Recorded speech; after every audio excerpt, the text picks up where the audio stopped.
Hello, this is Newton, and I'm Bruce, and we're going to read to you a story called Hairy Maclary from Donaldson's Dairy, written by Linley Dodd.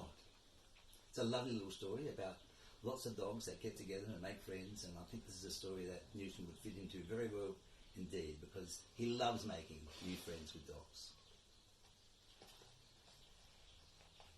Out of the gate, and off for a walk, went Hairy Maclary from Donaldson's Dairy.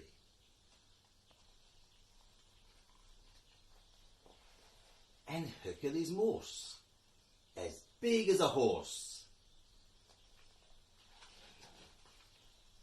With Hairy Maclary from Donaldson's Dairy. Bottomly pots, covered in spots. Hercules Morse, as big as a horse. And Hairy Maclary from Donaldson's Dairy.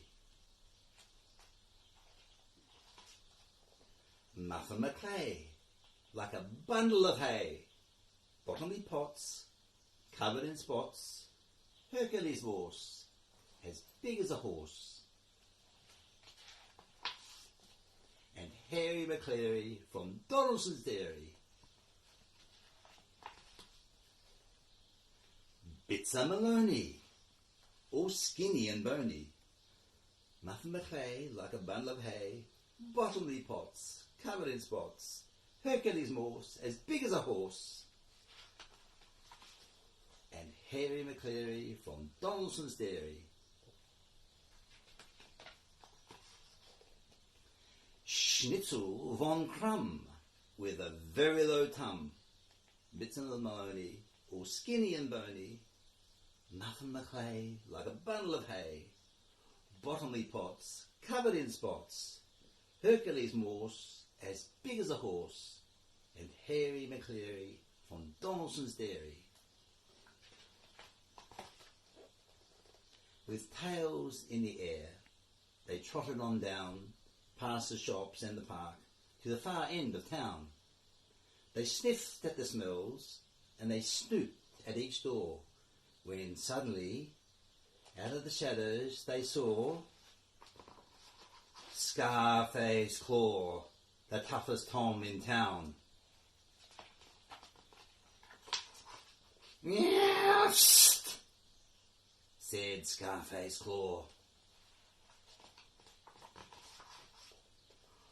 Off with a yowl, and a wail and a howl, a scatter of paws and a clatter of claws, when Schnitzel von Crumb, with a very low tum, Bitzer Maloney, all skinny and bony, Muffin Maclay, like a bundle of hay, bottomly pots, covered in spots, Hercules Morse, as big as a horse, and Hairy Maclary from Donaldson's Dairy,